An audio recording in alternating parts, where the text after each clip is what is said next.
Musí sa hovoriť o sekularizme. Je veľa rozličných konceptov v každej krajine. Tak ako profesor Philpott spomenul, musíme sa na sekularizmus pozerať aj ako na negatívnu vec.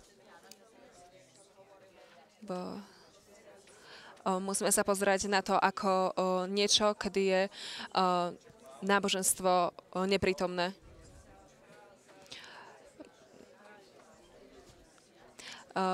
Pani Jakalič hovorila o tom, ako sa prísne pozeráme na politické strany a ignorujeme iné faktory, ktoré ovplyvňujú sekularizmus a sekulárne názory sa môžu kombinovať. Teším sa na to, čo budeme teraz počuť. Poviem pár vecí teraz a oni budú hovoriť. Našim najprv bude hovoriť Elizabeth Hurd. Pracuje v Spojených štátoch a venuje sa sekularizmu práve a globálnym scenárom. Ďalším rečníkom bude Jean-Paul Villem, ktorý vedie výskum v Paríži, vo Francúzsku. Je to sociológ a venuje sa otázkam ohľadom spoločnosti. Napokon budeme počuť od Effie Focas, ktorá je zriaďovateľka helenistickej spoločnosti a učí na Londýnskej škole ekonomiky. Všetci títo rečníci publikovali a tešíme sa na ich rozličné uhly pohľadu, na to, ako sa pozrú na globálnu problematiku sekularizmu a ako tiež nám budú prezentovať individuálne problémy ohľadom toho, ako by sme mali rozumieť sekularizmu, ako ho dať do kontextu. Takže budeme najprv počuť od nich a potom si to dáme všetko do kontextu. Budem sa snažiť udržať vás hore po tomto úžasnom obede, ktorý sme mali. Dnes budem o veciach hovoriť trošku naopak, čiže budem trochu to postavím na hlavu a budem hovoriť o jeho založení. Čiže budem hovoriť o prvom dodatku. Myslím si, že toto nám dáva priestor, aby sme nehovorili o rozdelení, ale aby sme hovorili viac o tom, ako rozličné formy štátnych vlád môžu marginalizovať svoje aktivity, ktoré sú nejakým spôsobom náboženské. Nebudem citovať nejaké dlhé veci, ale dám vám jeden citát. Moja práca bola o politike náboženstiev a medzinárodných vzťahoch a zahraničnej politike. Analyzujem politiku toho, čo sa nazývalo návrat náboženstva do vzťahov. Náboženská sloboda, náboženské zapojenie a predstavovanie medzinárodných vzťahov, to je to, o čom chcem hovoriť. Zaujíma ma porozumenie náboženstva a to úsilie. A chcem predstaviť úsilie ľudí ako takých. Titul knihy bude Národná politika. Teraz vám predstavím jednu malú časť toho. Budem hovoriť o politike v Spojených štátoch, o tom, čo Spojené štáty robia v zámorí. Je to program Spojených štátov. Čiže budem mať dva body toho, o čom hovorím. Poprvé, v Spojených štátoch tieto aktivity nie sú nové a nemôžu byť lokalizované historicky veľmi ďaleko. Po druhé, analytické prostriedky, ktoré používame, aby sme porozumeli týmto aktivitám, ako napríklad sekularizmus, oddelenie štátu a vlády, legalita mimoteritoriálnych hodín náboženstva. Všetky tieto štandardné veci sú... Tento slovník je nedostatočný, potrebujeme nový slovník. Ak toto má byť prípadom toho, o čom hovoríme, prečo sú variety nadradené musíme rozmýšľať takto. Pozrieme sa na to, čo sa deje. V roku 2013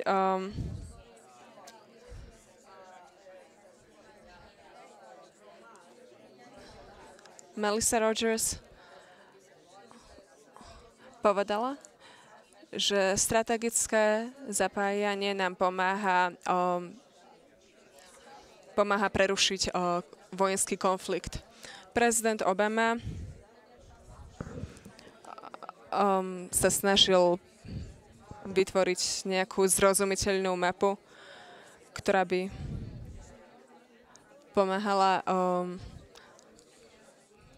rôznym ministerstvom štátu.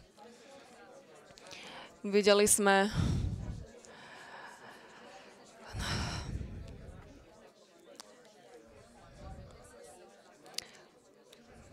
rôzne zmeny vo vláde.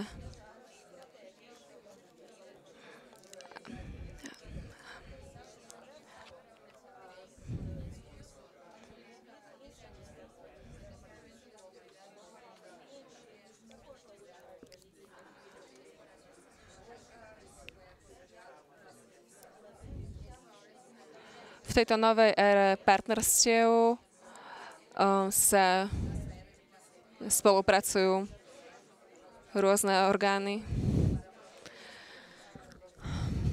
Častokrát je náboženstvo ignorované.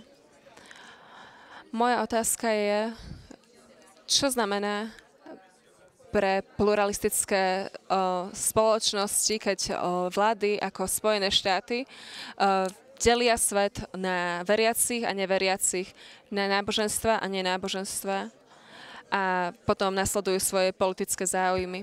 Chcela by som o tom hovoriť. Aby sme porozumeli týmto politikám, musíme si ich zaradiť do histórie a zaradiť si ich do toho, čo je vlastne projektom USA. O tom sa hovorí v prvom dodatku.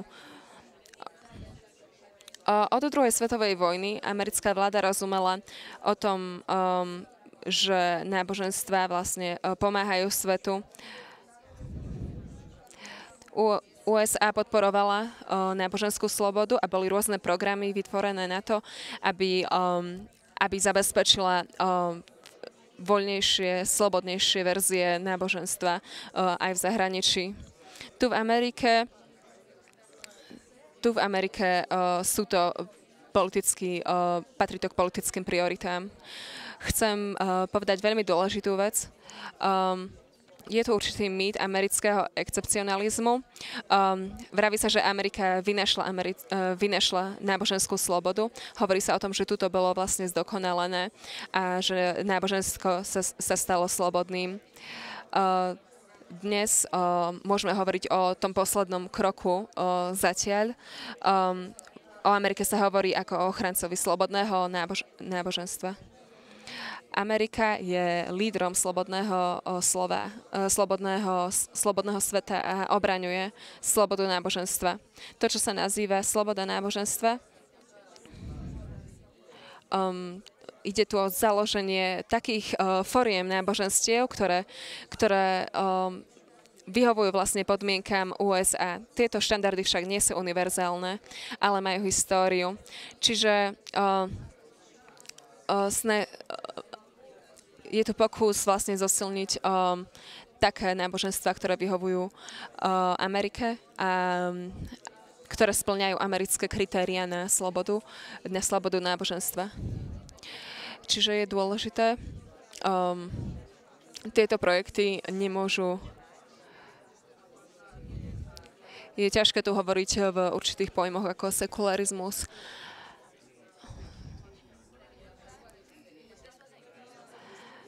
Debata ohľadom prvého dodatku je to veľký príbeh naozaj o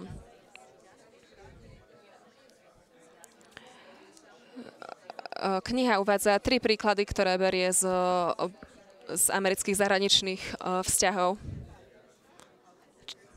Prvý príklad sú americké snahy presadzovať globálne duchovné zdravie. Základom v antikomunistickej propagande bolo to, že nemohlo byť náboženstvo a Amerika práve presadzovala to, aby bolo nejaké duchovné zdravie, náboženské zdravie. Amerika sponzorovala, nazývali to náboženská ofenzíva. Amerika sponzorovala náboženské reformy aj doma, ale aj v zámori. V 50. rokoch 20. storočia sa snažili presadzovať buddhizmus, ktorí presadzovali náboženskú slobodu podľa vzoru Ameriky.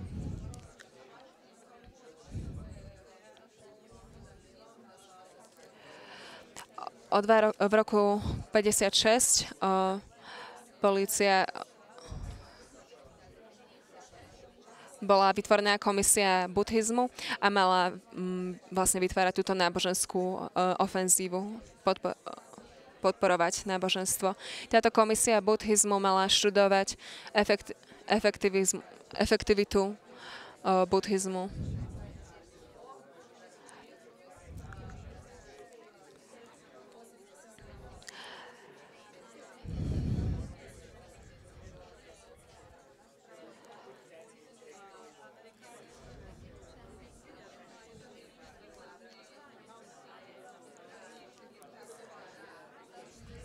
V Amerike sú extrémisti a sú ľudia, ktorí sú mierni, čo sa týka ich náboženstva.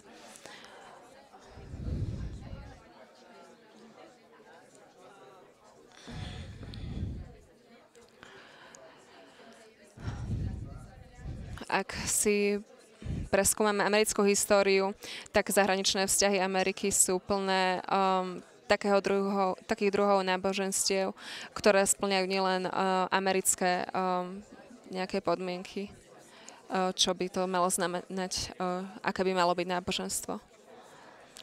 Toto sa neskončilo studenou vojnou.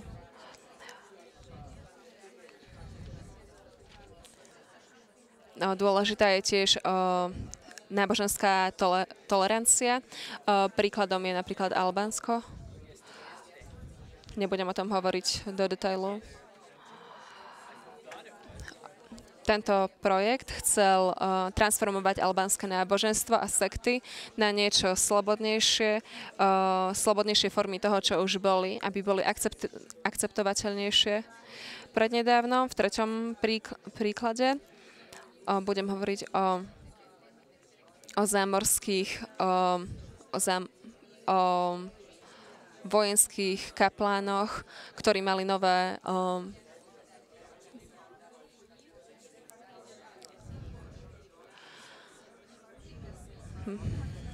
takže kapláni majú slúžiť v zámorí a majú vytvárať vzťahy s miestnymi náboženstvami. Toto robia samozrejme ako niečo navyše, keď sú v zámori. Každá z týchto aktivít dá sa jej rozumieť v rámci prvého dodatku k americkej ústave. Príbeh sa nekončí tam. Musíme vidieť väčší obraz. Musíme viac porozumieť americkej politike, čo sa týka náboženstva. V nedávnych rokoch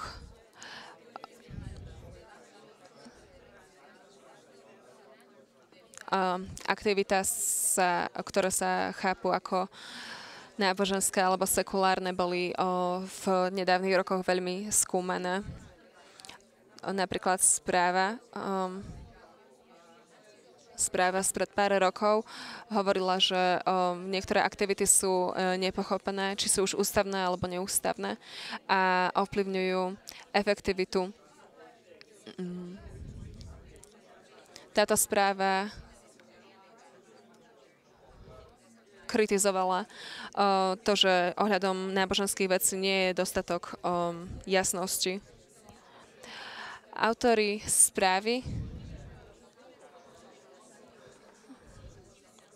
ľudia, táto debata pokračuje. Sú tieto aktivity svetské alebo náboženské? Moja otázka je to naozaj také dôležité? Je veľa reštriktívnych opatrení, ktoré sa dejú.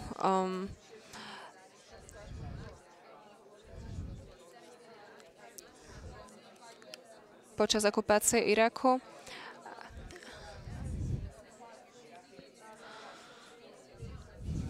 Niekto chcel postaviť mosku, mešitu.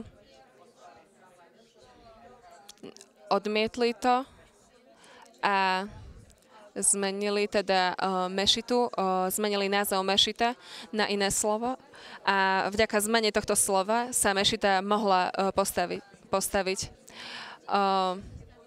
Chceli teda na základe toho nového názvu dokázať, že ich aktivity neboli náboženské, ale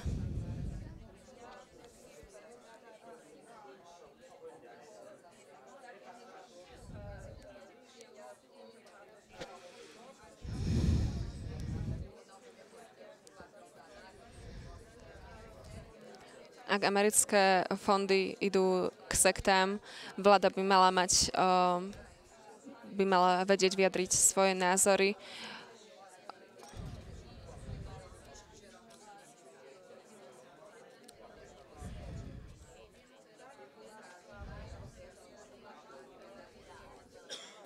Skupina amerických platiteľov daní chcela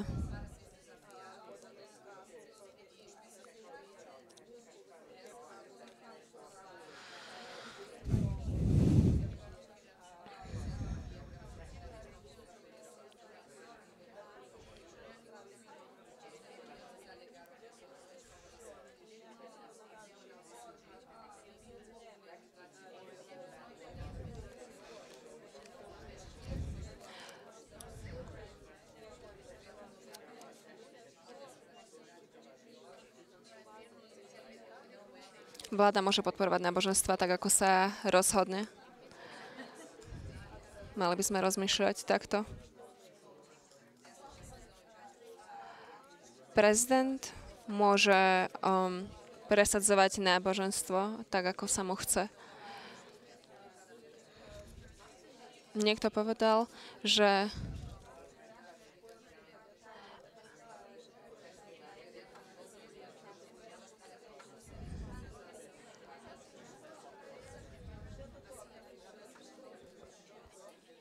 myslím si, že v Amerike sa zdá, že debata ohľadom náboženstva nie je práve o tom, ako by náboženstvo malo byť oddelené od vlády, tak ako si to separacionisti myslia. Tak ako sa o tom hovorí o americkom sekularizme. Ale ten pojem sekularizmu, hovorí sa o tom, o oddelení verejnej politiky a náboženstva. Nie je žiadne náboženstvo, do ktorého by sa nezapájalo ako si vláda.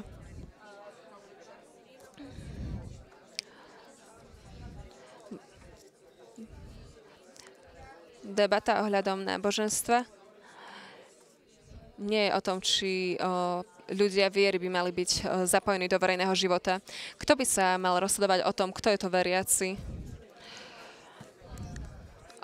Pán Grimm vyjadroval týmito číslami vo svojej prezentácii, ako náboženstvo vplýva vlastne na svet. Kto je vybraný? Ako sú identifikovaní a kým? Ktorá verzia, ktorého náboženstva, ktoré sú podporované? Ktoré náboženské autority sú podporované? Koho reprezentujú? Je dôležité, aby sa vlády rozhodli, čo náboženstvo znamená a aby si vybrali medzi sektami a denomináciami.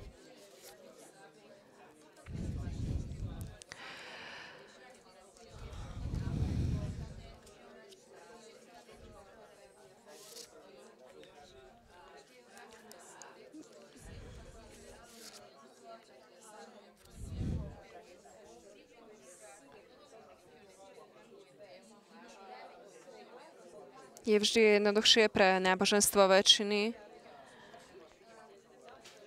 Je to vždy jednoduchšie pre náboženstvo toho, kto je pri moci.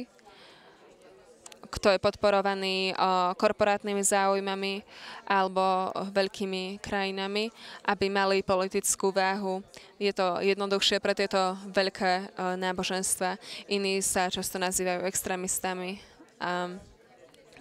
Budem citovať od amerického ambasádora Susan Johnson Cooková.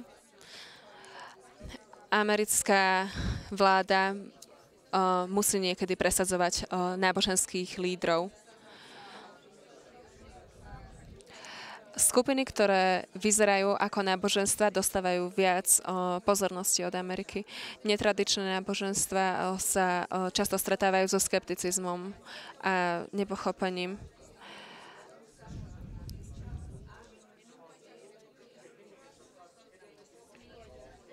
Ktoré verzie, ktorých náboženstiev sú dobré?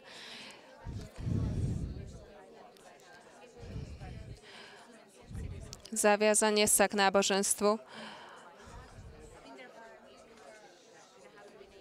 Niektoré náboženstvá sú vnímané ako voľné, ale niektoré nie sú také slobodné a musí sa do nich zasahovať.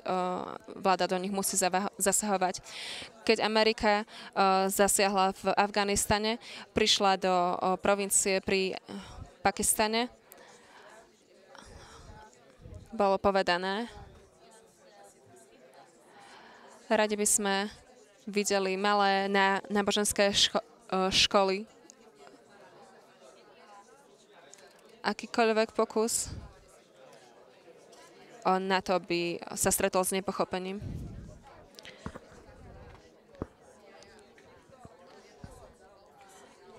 Je ťažké vedieť, či by bolo dovolené americkej vláde postaviť takéto školy. Boli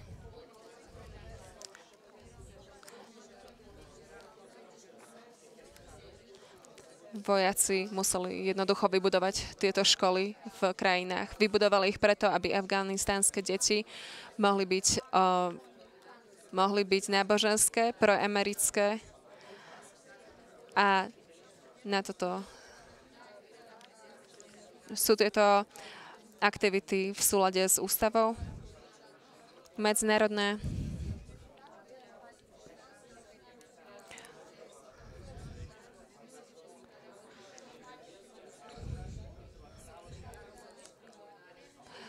nedá sa vyhnúť tomu, aby niektoré náboženské skupiny neboli vylúčené, alebo aby neboli diskriminované. Zahraničná politika by to mala nejako uzákoniť. Ďakujem.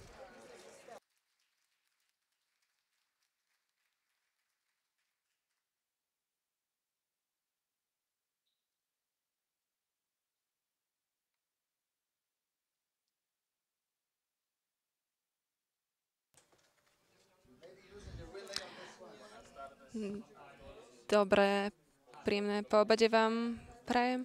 Rád by som poďakoval za pozvanie a za to, že mám možnosť hovoriť k vám. Budem hovoriť nie o francúzskom sekularizme. Dnešná konferencia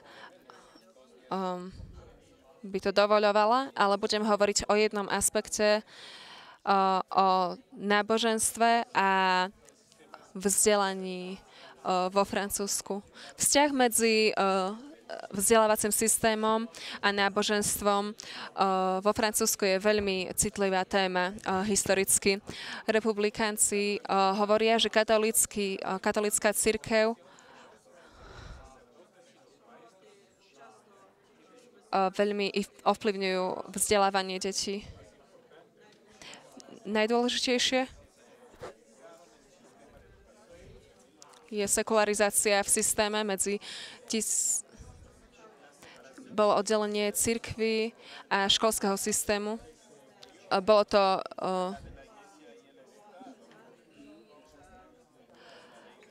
v roku 1905. Od tohto roku sa školský systém nezaoberal náboženskou výchovou.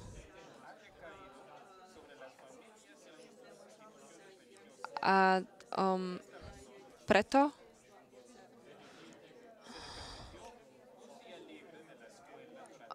bol jeden deň v rámci týždňa, väčšinou to bola streda, ktorá dovolila niektorým školám,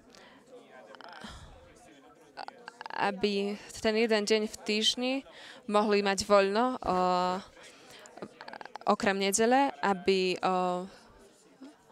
vlastne rodičia mohli vychovávať svoje deti.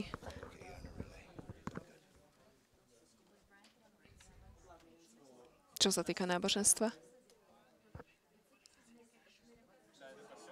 V školách bolo náboženské vzdelávanie.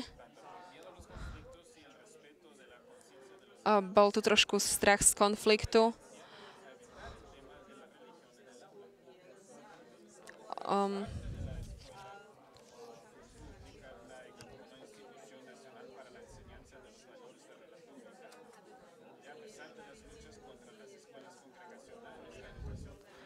Napriek konfliktu medzi rôznymi náboženstvami a školami, konflikt medzi štátom a súkromnými školami sa väčšinou, nazýval sa to školská vojna. Stalo sa to na konci 20. storočia. Boli vtedy obrovské demonštrácie súkromných škôl a verejných škôl. Bol tu pokus trošku modifikovať status quo. Nastali tri druhy vývoja, čo sa týka náboženstva. Integrácia katolických súkromných škôl do národného vzdelávania skrze kontrakty sa stalo v roku 1959, nazývalo sa to Debrilo. Tieto dohody uznávali že štát môže financovať tieto školy, ale ako naprotivne museli akceptovať tieto školy, museli akceptovať kurikulum štátu. Sú určité potom ďalej náboženské záležitosti v sekulárnom školskom systéme.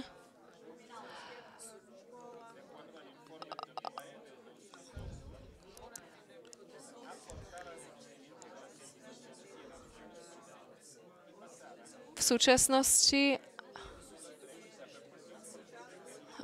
tretia vec je protektovať, ochraňovať sekularitu na školách.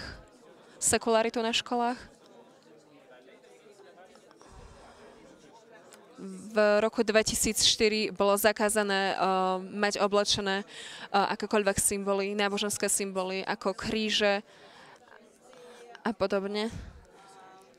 Toto vyjadrilo, takéto symboly mali byť vylúčené.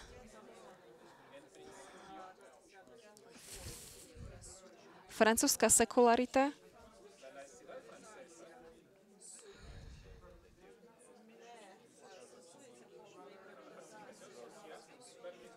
meria sociálne umiernenie, čo sa týka náboženskej diverzifikácie spoločnosti, ale zároveň garantuje sekularitu pre štát. Nie je to však vždy také jednoduché.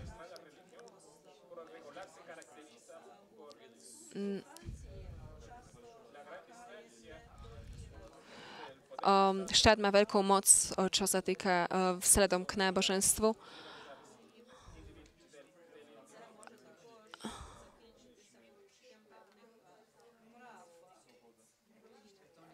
V poslednej dekáde sa tlak kládol na dôležitosť všeobecného vzdelávania pre všetkých študentov a zosilniť toto všeobecné vzdelávanie v dvoch spôsoboch. Morálne učenie a učenie o náboženstve.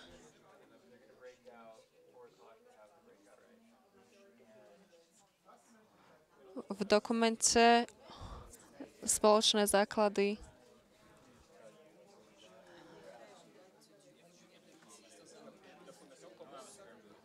Tento dokument reprezentuje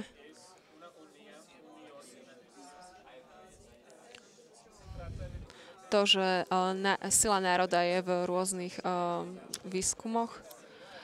Je tu spomenutých 7 zručností, cez ktoré môžeme vidieť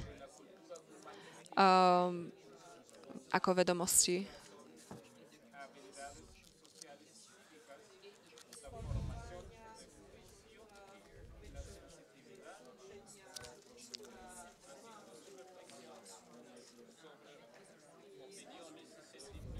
Ide tu o pocity a reflexie. Je dôležité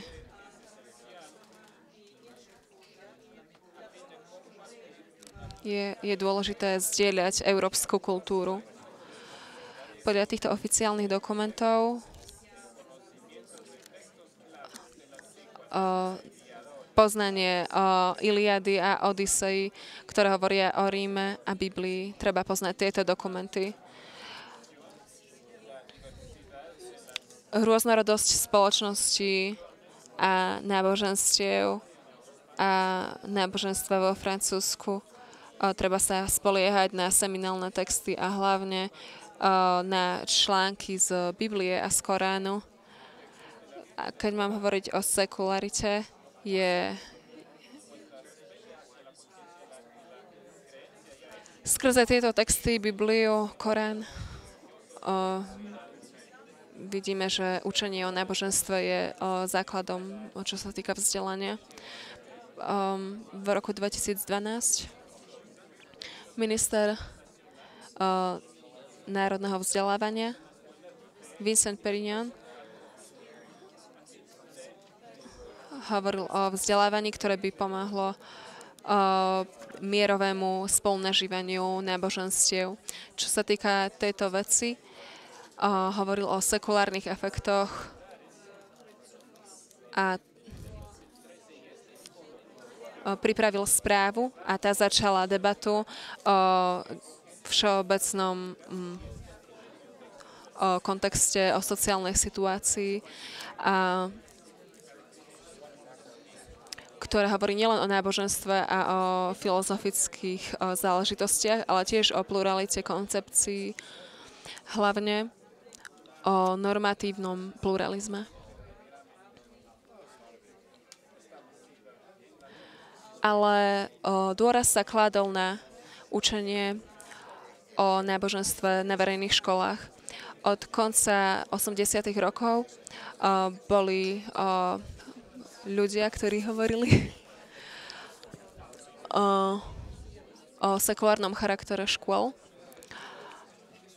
a dávali rodinám šancu, aby sa rozhodli ohľadom školy a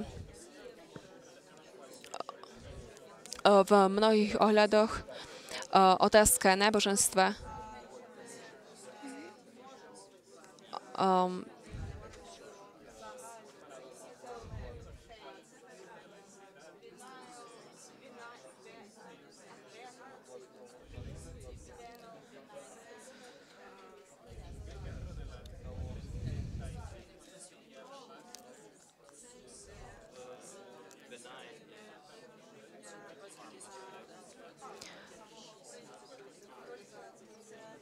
nešlo predstavenie katechizmu na škole, ale o predstavení konsekvencií veci. Náboženské kultúry sú dôležité pre porozumenie spoločnosti, ich minulosti a súčasnosti, ich umeniu, ich politickému systému a súdnemu systému. Teda debata vo Francúzsku je, ako a prečo a ako a pre koho môžu školy, ak zvážime, že si vezmú na seba túto úlohu, ako by mali brať do úvahy náboženskú kultúru. To sú debaty, kde poznatky boli skombinované. Tieto debaty nevytvorili nejaké hodiny ohľadom histórie náboženstiev, ale pravdou zostáva, že vo Francúzsku sa kladie dôraz na náboženstvo, čo sa týka hodín histórie a humanít a v programe vyučovania škôl má to svoje miesto od roku 66. Môžeme to vidieť už v tej správe Debriho,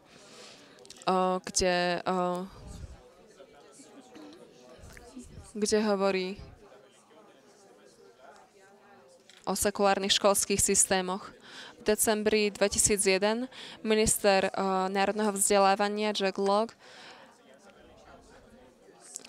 povedal, budem citovať, ak škola, ktorá je skutočne a pravdivo sekulárna, chce každému študentovi dať možnosť dať porozumenie sveta, to znamená, že učitelia by mali zobrať do úvahy náboženstva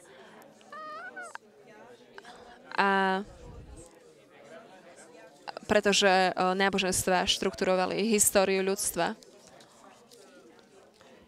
Niekedy ako faktory mieru a modernity a niekedy ako faktory konfliktov. Po 11. septembri 2001 minister Jacques Longfel cítil potrebu zosilniť náboženstvo na školách. Bolo urgentné urobiť určitý prechod zo sekularity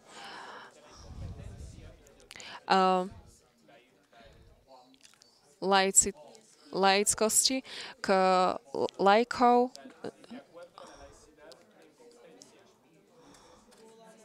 bolo dôležité posunúť sa k sekularite, v ktorom je porozumenie, sekularita inteligencie. Sekularita porozumenia je spôsob, akým môžeme porozumieť náboženstvu a akým môžeme vedieť o náboženstve. Dnes Debriho správa navrhuje mnoho vecí, ktoré sa dajú urobiť v školách a čo môžu učitelia robiť. Z tejto perspektívy boli vytvorené 3 týmy, ktoré učia náboženstvo a identifikovali sa vlastne takéto 3 skupiny. Môžeme charakterizovať systém následovne. Vzdelávanie je jazykom symbolov.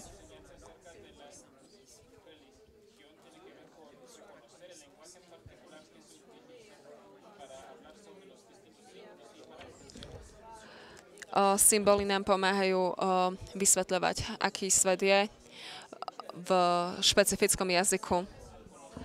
Taktiež je to podpora vedomia, rozumieme nášmu kultúrnemu dedičstvu tým, že učíme náboženstvo. Dáva to mladým ľuďom možnosť získať vedomosti ohľadom veľkých veľdiel ľudstva. A tiež, keď sa učíme občiansku výchovu, to, že vedia o náboženstvách, im pomáha rozumieť úlohám náboženstva v súčasnom svete.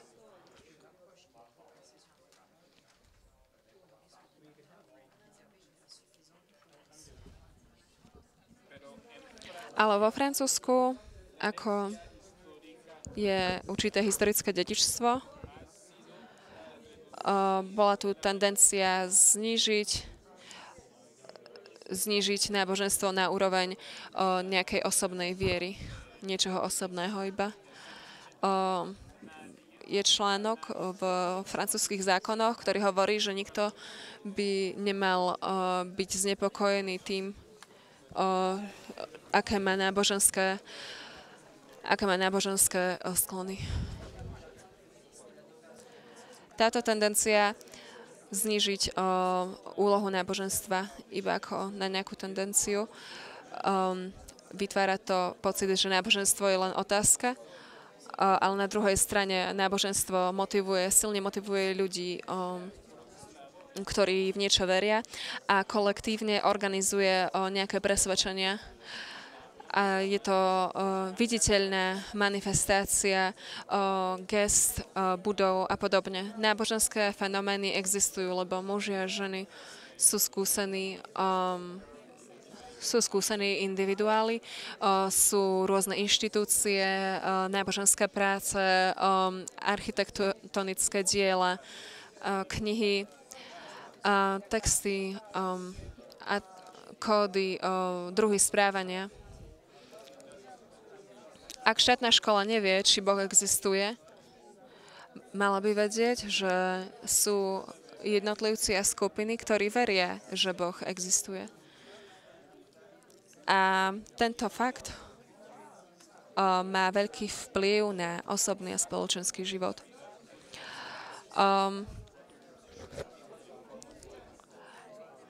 Ak máme používať texty, ktoré ilustrujú náboženstvo, malo by to slúžiť ako východzí bod ich porozumeniu.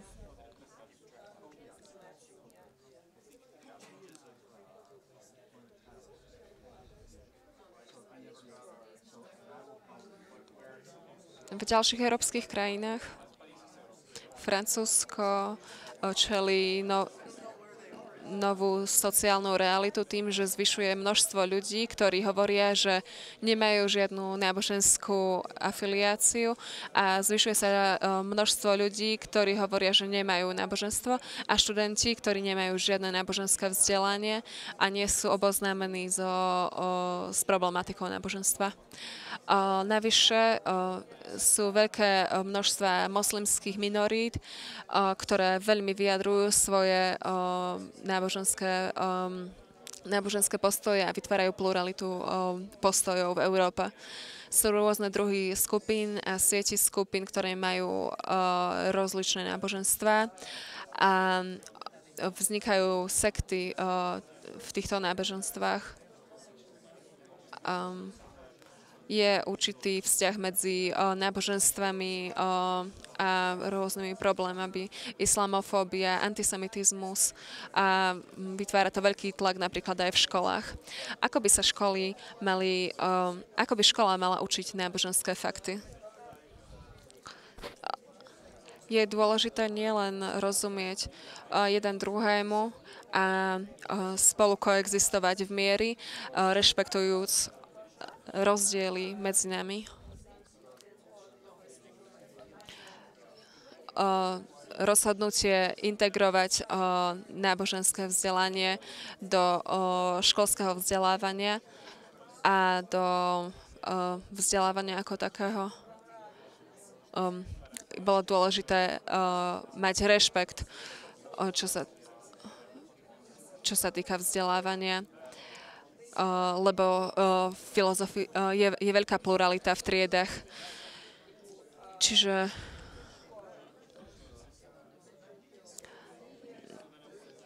treba si vedieť dať študentom priestor, aby mali nejakú slobodu, čo sa týka náboženstva.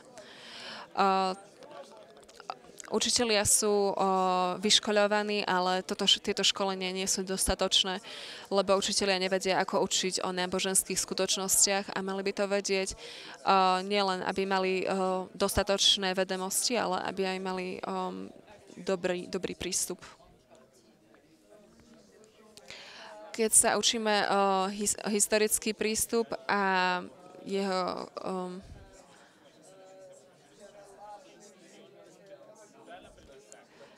takéto učenie, ak sa aplikuje k náboženským skutočnostiam, je samo o sebe dôležitou kontribúciou pre obyvateľstvo. Dáva náboženské fakty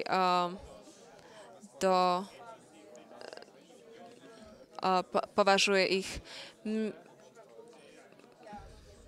mimo ich náboženstiev ako takých. Čiže ak hovorí sa o náboženstve nejakého jednotlivca, učí sa človek hovoriť o tom, ako by to bolo náboženstvo niekoho iného. Čiže snažíme sa dávať náboženstvo do perspektívy z pohľadu iného človeka. Náboženstvo vo Francúzsku má veľmi diverzifikované publikum.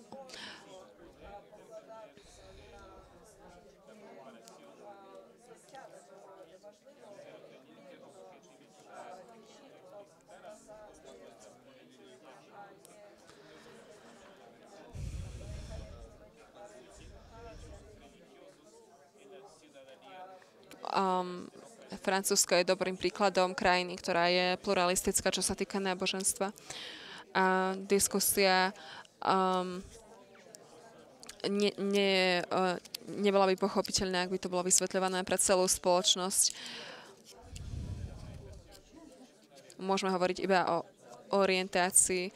Toto nám nezabraňuje, keď učíme o náboženských faktoch, aby sme hovorili o všeobecných náboženských tendenciách v krajine, lebo náboženstva nechali, poznačili históriu, kultúru a vzdelávanie v danej krajine.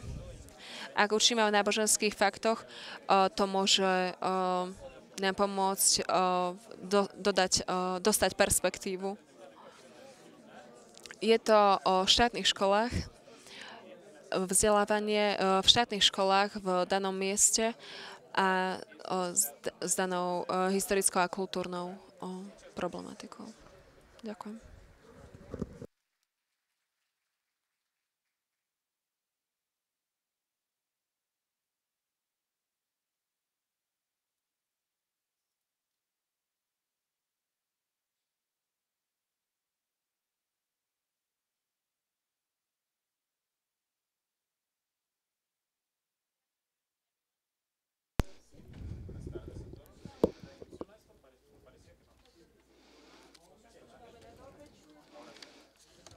Môžete ma počuť?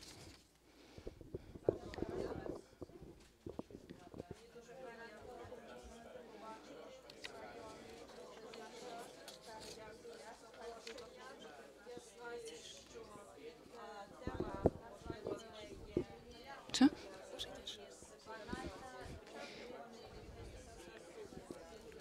Tak na základe môjho výskumu tento výskum som robila v Rumunsku, Grécku, Rusku.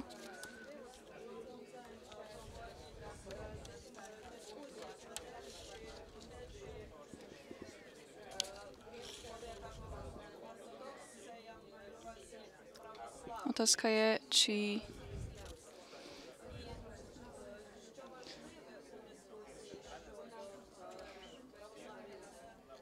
je vzťah medzi náboženstvom a národnou identitou z perspektívy náboženských minorít.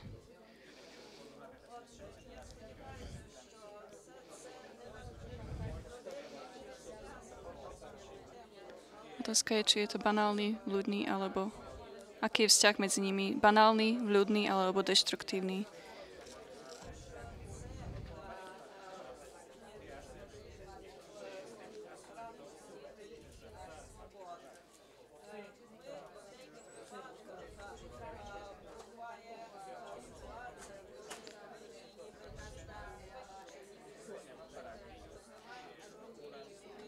Nábožensko-národná identita sa vzťahuje ako hadanka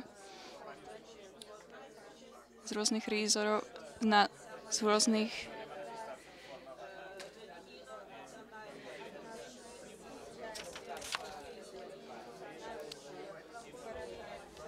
jeden z dôvodov je, že je to banálne manifestované.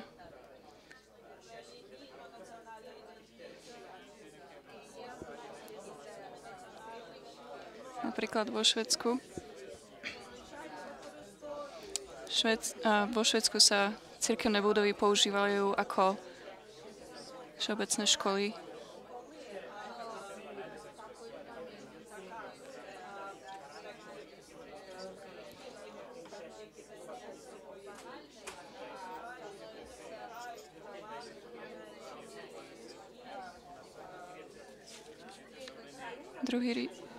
Druhý dôvod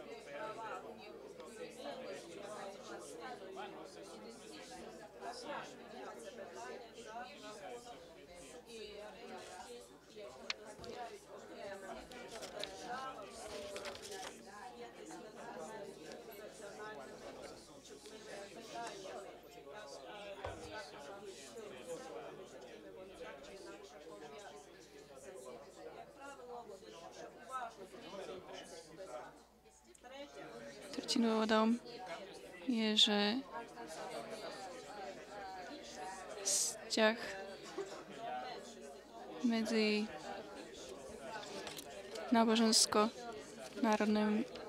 národnou identitou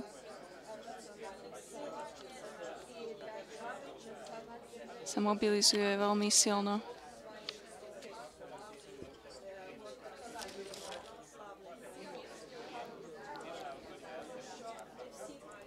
Štvrtou je, kto má legitimujúci cieľ. Či majú legitimujúci cieľ tí, čo majú autoritu.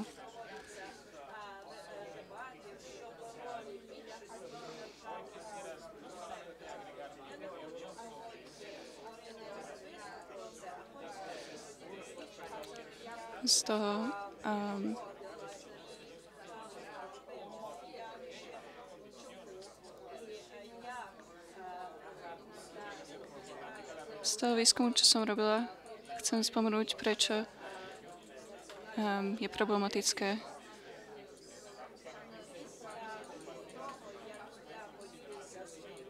čo môže byť urobené, aby sa predišlo týmto problémom.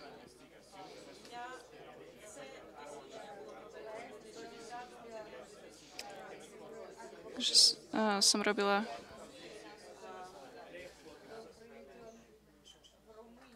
výskum v roku 2010 až 2013 v Bulharsku, Rumunsku, Grécku a Rusku.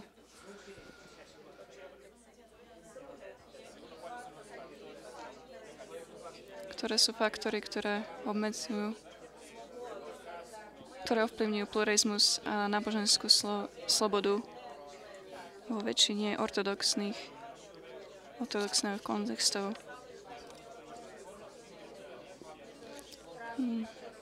V krajinách, kde mali skúsenosť s komunizmom, v Rumunsku boli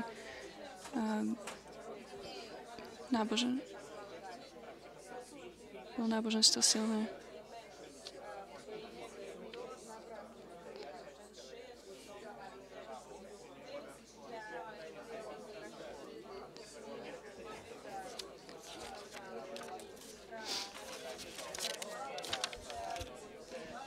Opýtaní boli predstavitelia náboženských minoritných skupiny, predstavitelia ortodoxných cirkví,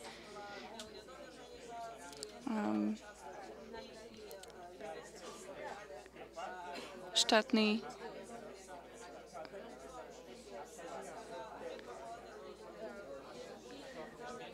predstavitelia náboženských záležitostí z ministerstiev.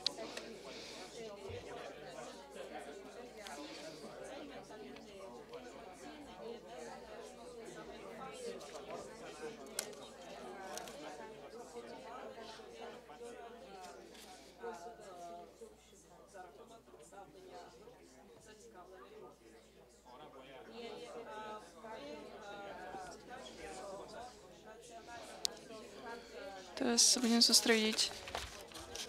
sústrediť môj príhovor na to, či ten vzťah bol banálny.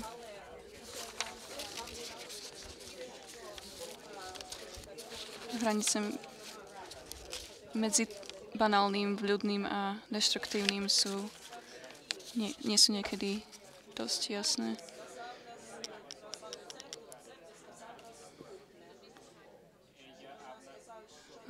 Takže prvý je banálny vzťah.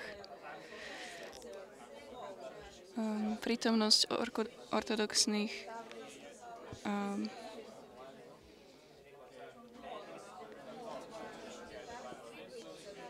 náboženských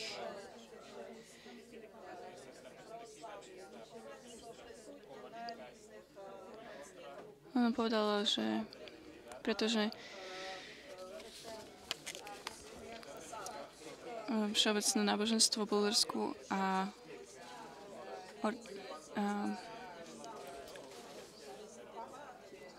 ortodoxné náboženstvo v Bulharsku sú veľmi blízke a tiež sú neoddeliteľné. Toto je spôsob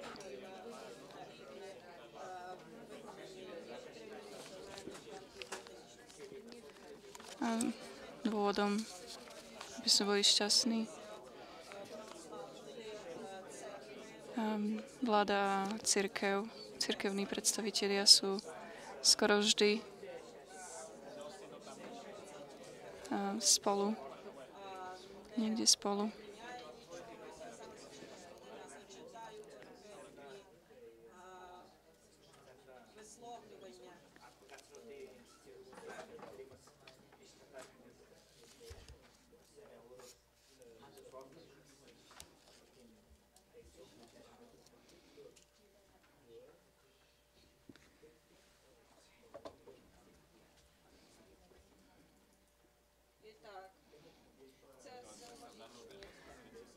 Takže symbolické referencie ortodoxnej cirkvi v konštitúcii a právnych textov je, pretože ortodoxná cirkev je tradičné náboženstvo v Rusku. To neznamená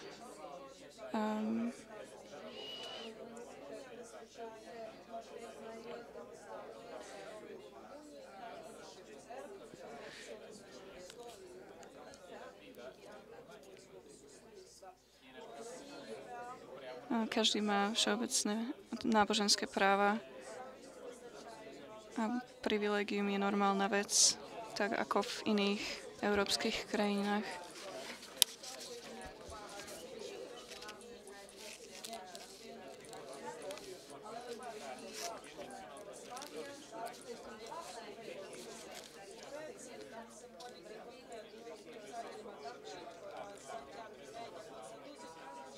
V Grécku je ortodoxná cirkev hlavnou cirkvou a vždycky bude.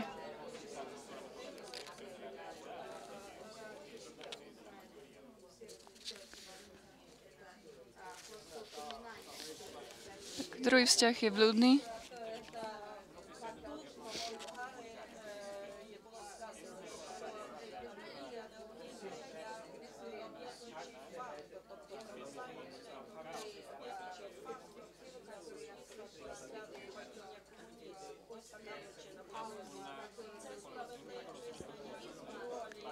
V postkomunistickom kontexte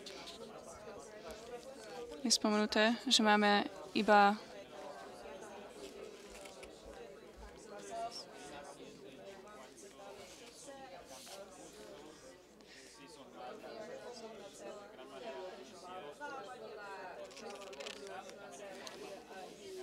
že ortodoxná cirkev zjednocuje ľudí po páde komunizmu.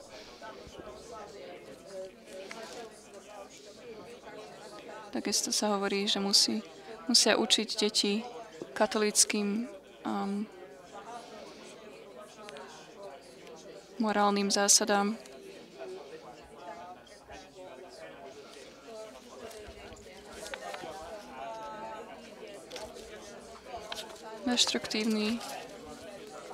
Deštruktívne vzťahy.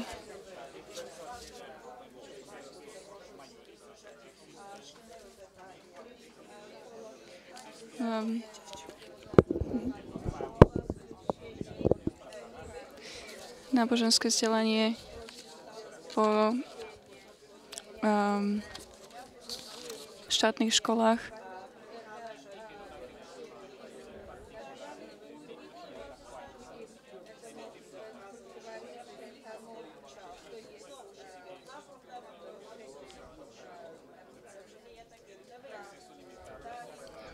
Druhým bodom je obmedzený prístup k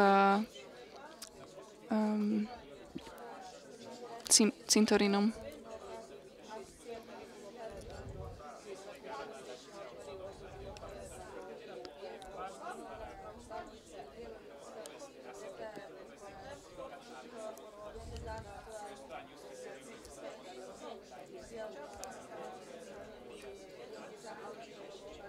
mnohé menšiny, náboženské menšiny mali problém pochovávať ľudí.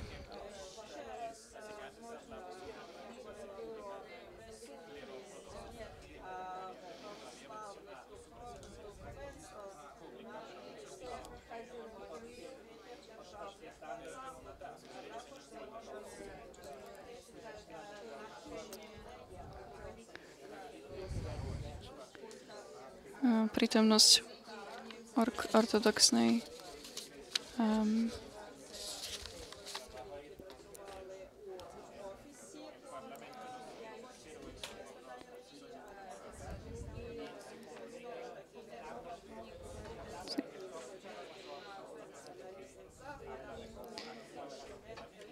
prvý citát je, že Church prichádza do parlamentu, aby ich požehnal. Veľa problémov náboženskej slobody, nemá veľa čo robiť s právami.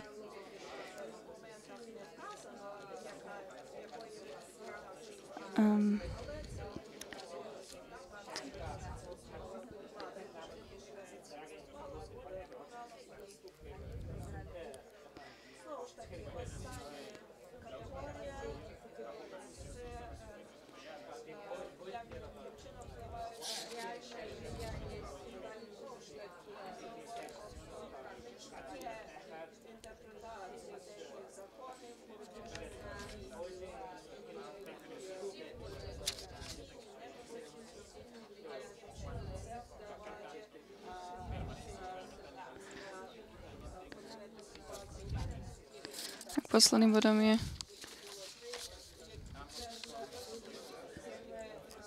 o efektoch symbolických klôz. Právo bola práve nie je legálnou normou. Je to atribútom rešpektu tých náboženských organizácií, ktoré špeciálne kontribujú k založeniu a vyvinutiu ruského štátu, kultúry a histórie Rusov.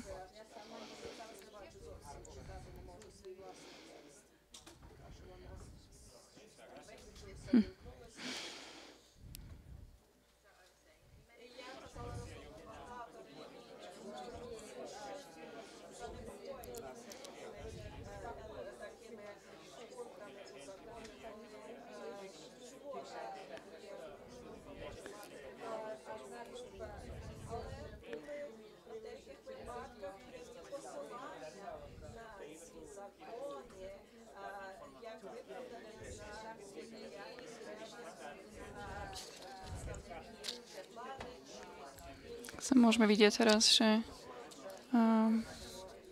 hranice medzi banálnym, ľudným, deštruktívnym sa niekedy ťažko rozoznajú.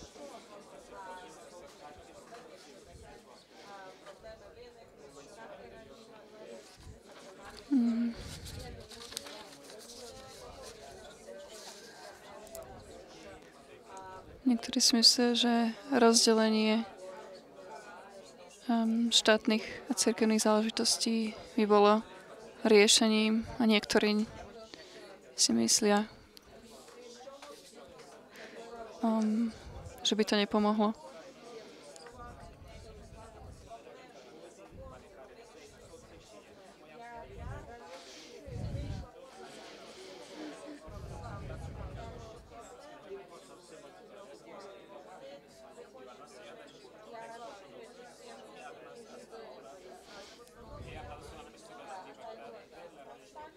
Teraz by som chcel hovoriť o slobode od náboženstva. Chcem tu spomenúť knihu Náboženská sloboda od Sullivana, napísaná Sullivanom. A tiež tragédiu náboženskej slobody.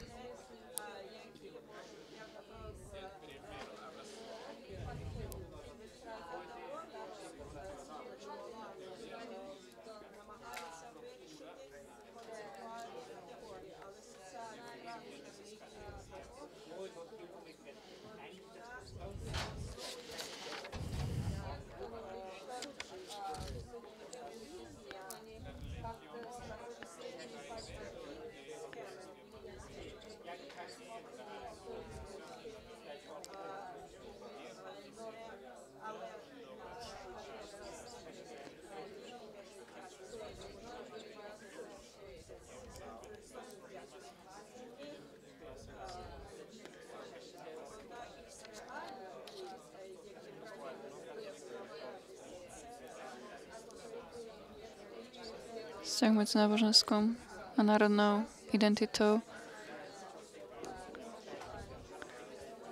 A teraz potvrdím 2 príkladmi.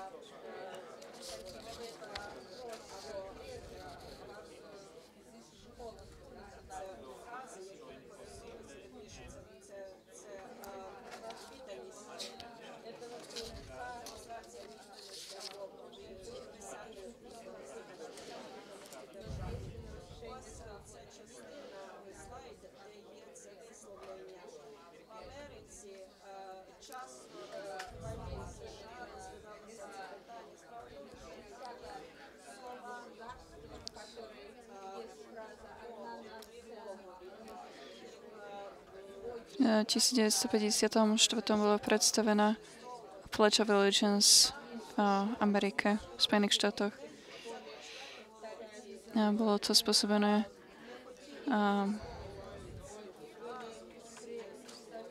že svedkovia Jehovovi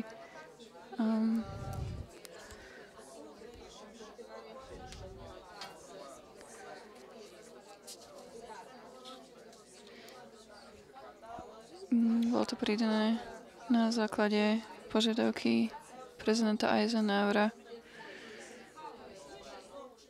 v 2004.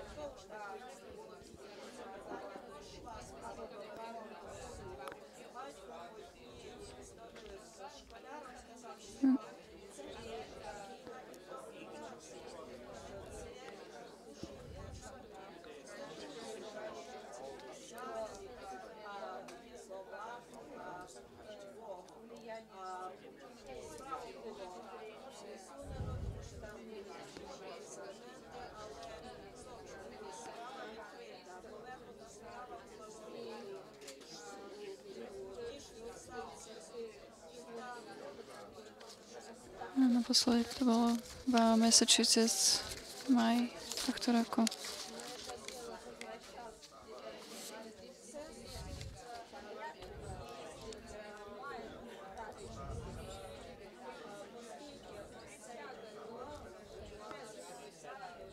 V Európe, v Taliansku.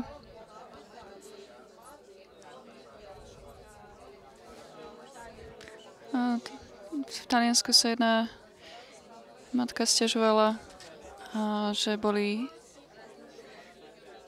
na stenách školy, že visel kríž.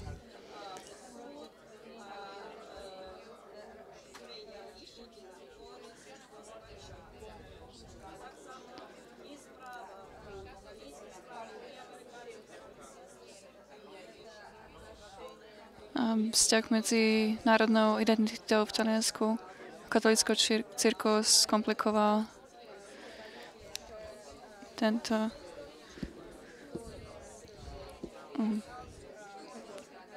prípad.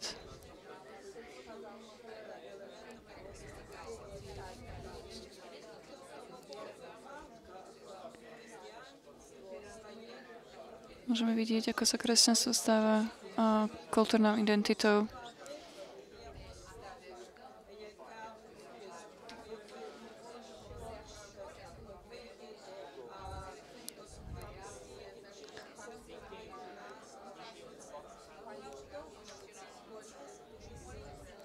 Obidva prípady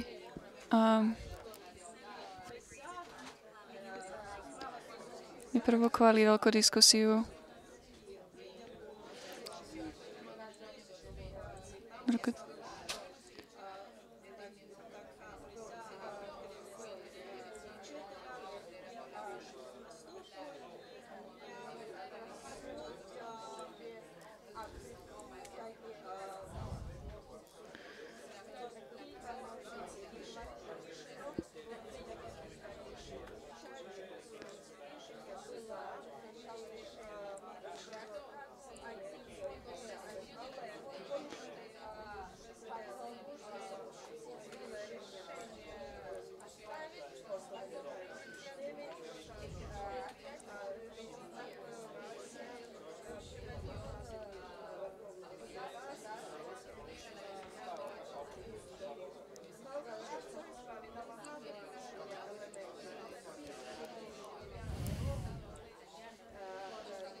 Tam sa v Lensku boli.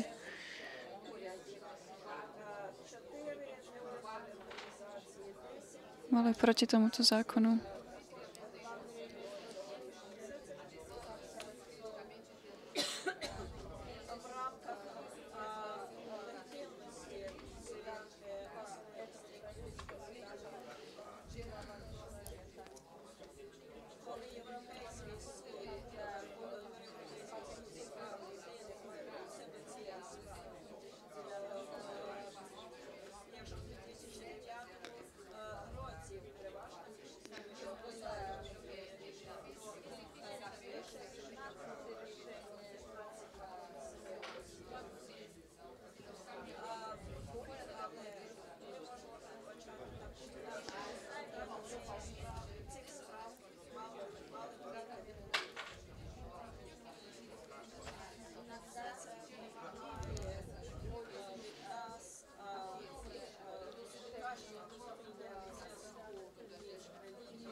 Nábožensko-národná identita sa môže vzťahovať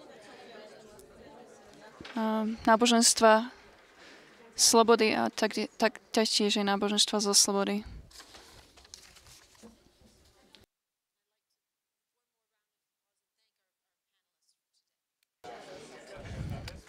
Ďakujeme všetkým, čo dnes hovorili.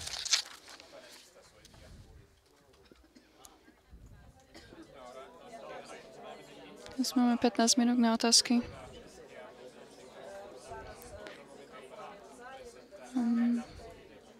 Poprosím vás, aby ste sa najprv predstavili.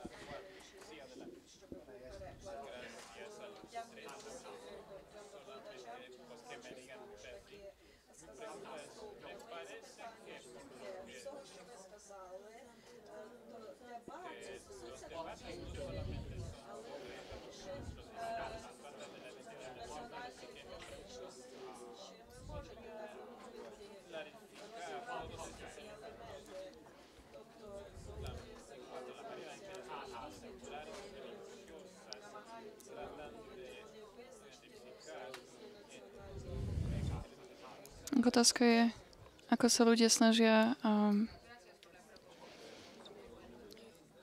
identifikovať sa národnou identitou.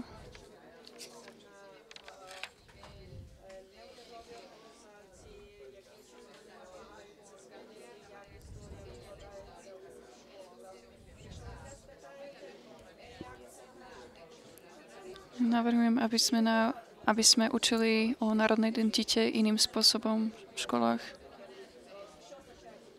na iných úrovniach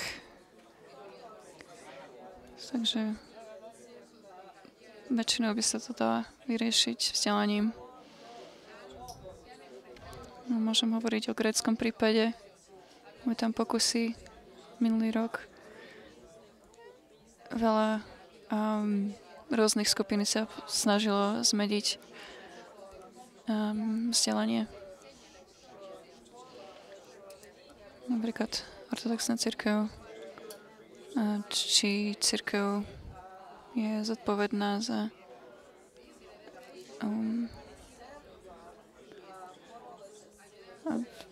sa snažili boli tam veľké snahy zo strany cirkvi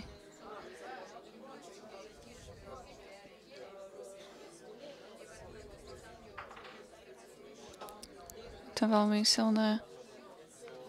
silný vplyv ortodoxných cirkví. Tiež napríklad pri učení histórii.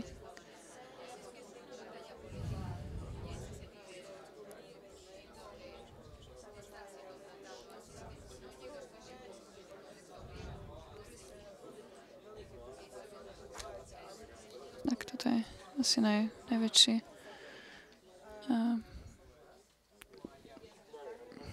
tak by sa asi najlepšie dala vyriešiť tá situácia.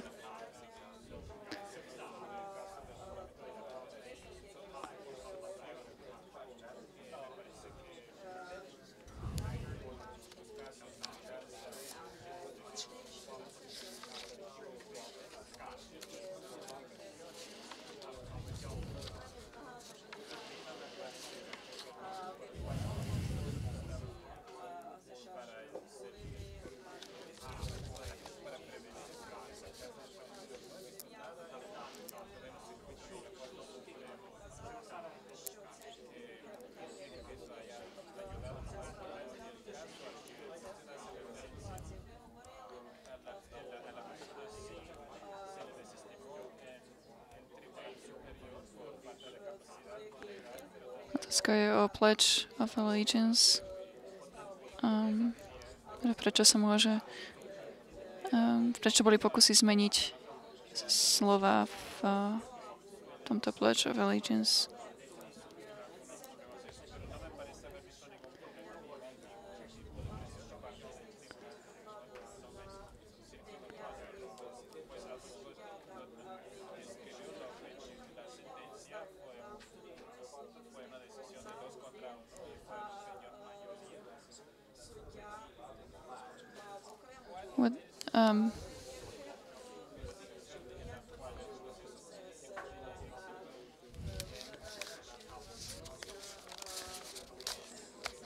Teda chcel vedieť viacej o výskume tých troch sudcov, ktoré ona spomenula.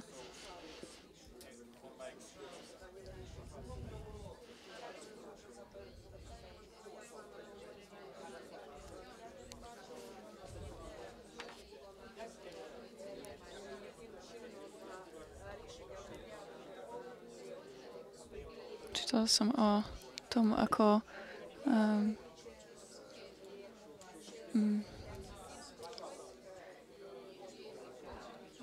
tlak tých sudcov nemôže dokázať, aký vplyv mali títo sudcovia. Iba hovorí o tom, aký tlak cítili tí sudcovia. A môžem vám dať potom citáty, ktoré boli publikované.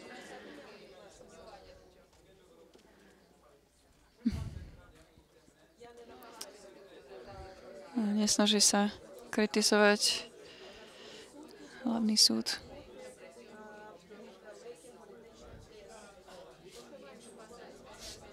A ďakujem za váš koment.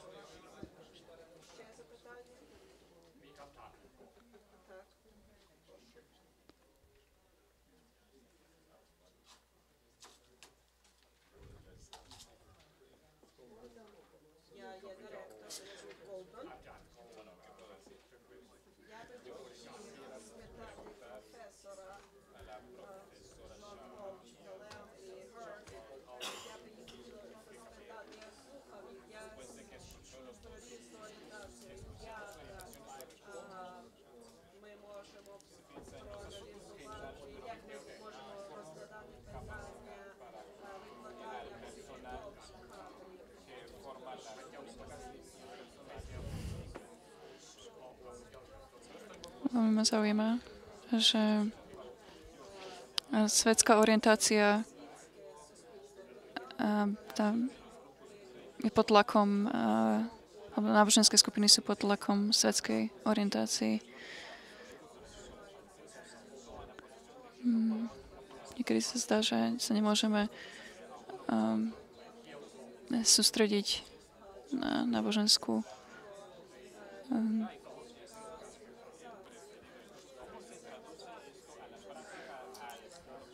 chcel by som rád vedieť, či ako sa to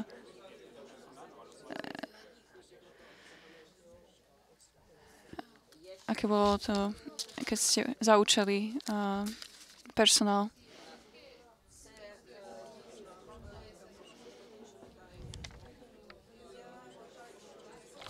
Je to ako hádankou.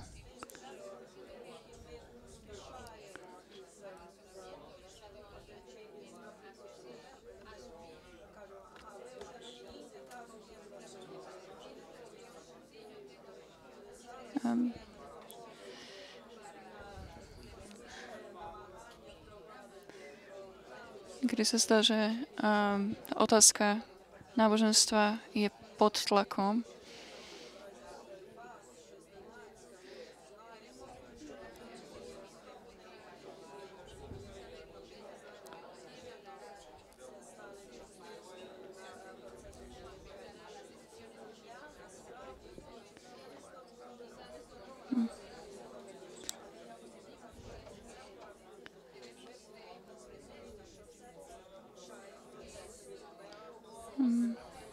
Všetko toto zahrania,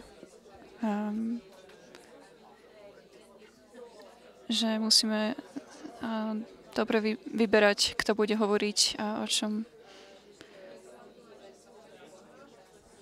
Je to veľký problém, o ktorom by sme mali viacej myslieť.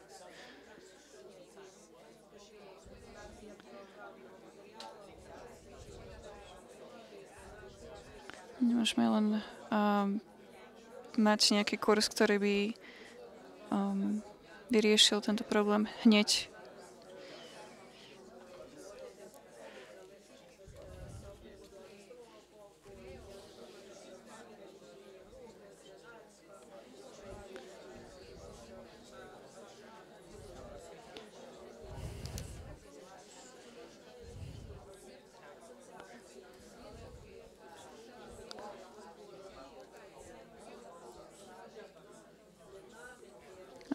A Spojené štáty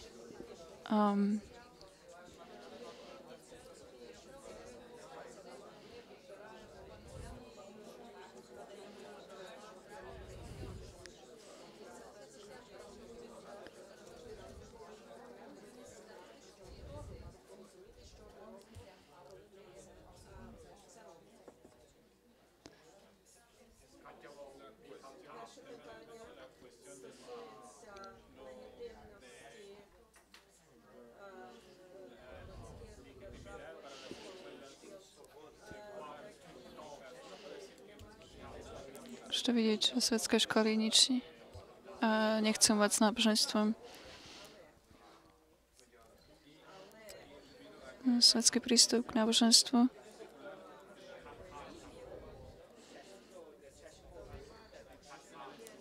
Je tam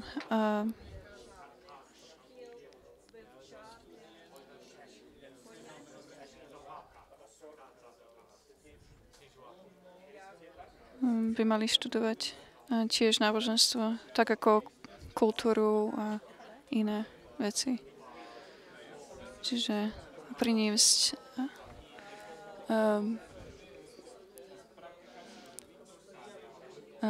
hovoriť o tom, ako sa rôzne náboženstva praktizujú,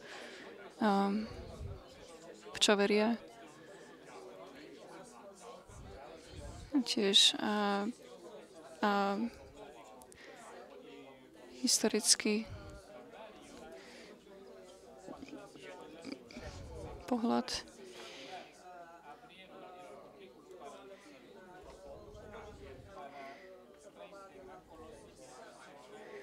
Takže v kurikulu školy by každý žiak sa mal učiť o týchto rôznych náboženstvách.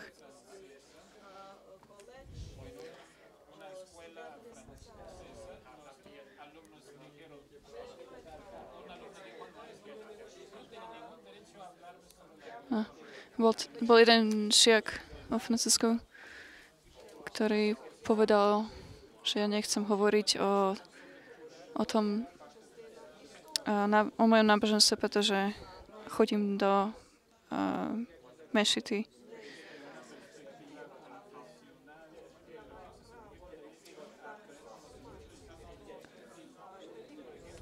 Niektorí žiaci nechcú navštíviť, odmietajú navštíviť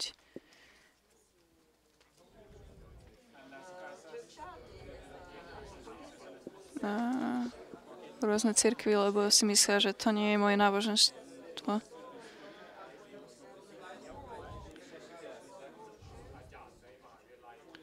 Ale profesor by mal priniesť študentov do rôznych náboženských budov, rôznych cirkví.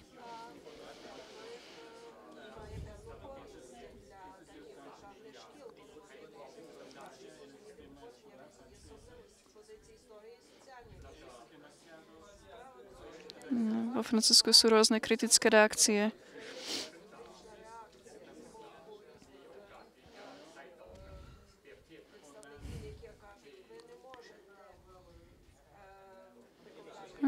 Jedni hovoria, že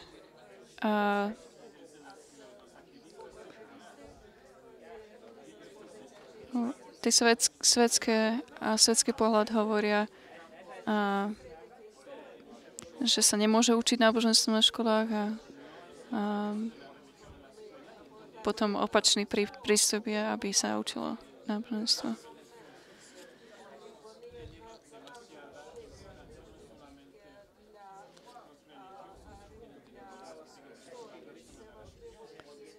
Je to veľmi dôležité, aby sme hovorili na školách o rôznych náboženstvách.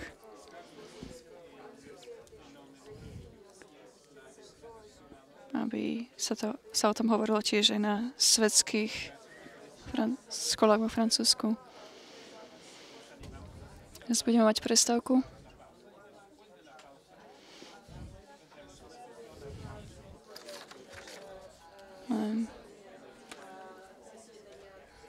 Tu sa bude hovoriť o Číne, tam za mnou bude európske jazyky. Ďakujem všetkým, ktorí hovorili.